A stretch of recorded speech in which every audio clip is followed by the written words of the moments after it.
Good afternoon. Welcome to the Midday Mull for Friday, the 26th of March. Following Robert Murray McShane's readings, we've been reading through Exodus for the last while. And yesterday and today we're reading Exodus chapter 37 and 38, talking about the construction of the tabernacle. And it's one of those readings I've read through often and thought, oh, you really should create some kind of visual representation of what they're talking about, the sizes and the colors and the dimensions, and never got around to it. Maybe one day I still will, but maybe I just need to do an internet search. I'm sure somebody's taken the text and try to visualize what it is that it would look like. But as I was reading it through, I was struck by the ornateness of it. And they talk about he makes a curtain of blue, purple, and scarlet yarn with finely twisted linen, with cherubim woven into it by a skilled worker. They made posts of acacia wood, covering them with gold, and hooks and silver bases. And then he goes on and makes the table, a table of acacia wood, and they cover it with pure gold and gold molding around it. And the lampstand is made of pure gold, 7 branches. And you have this impression of ornateness and almost perfection, doing the best that they could.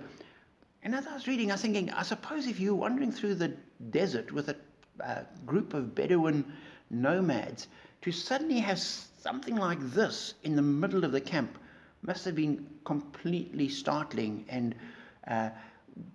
unusual and eye-catching. And it creates a real sense of there is something special about this place. There's something going on here. There's beauty, and it creates a sense of awe and wonder. And then I was thinking, in the New Testament, this side of the cross, we look and we say we meet God not in a tabernacle, but in a person. We meet him in Jesus.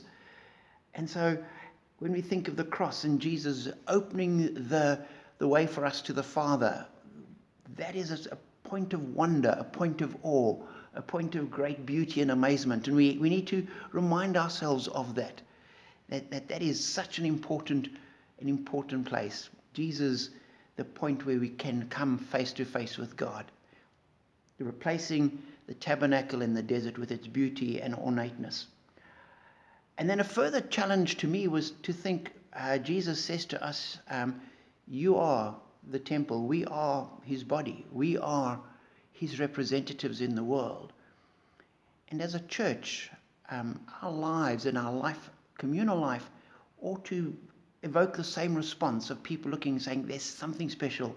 They ought to look at the church with awe and wonder, not at the buildings, but at the people.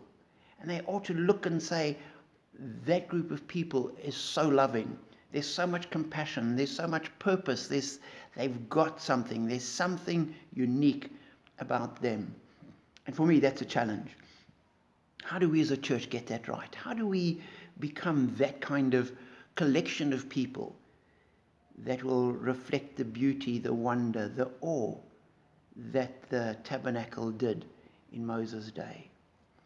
And so that's a prayer for me. It should be a prayer for all of us. God, make us that kind of people, that we would be your witnesses. We would be a light in this world for you. And so as you read through Exodus chapter 37, 38, going on into 39 and 40, and all the details, just think about the wonder that they would have evoked back then and how we reflect that in our lives today.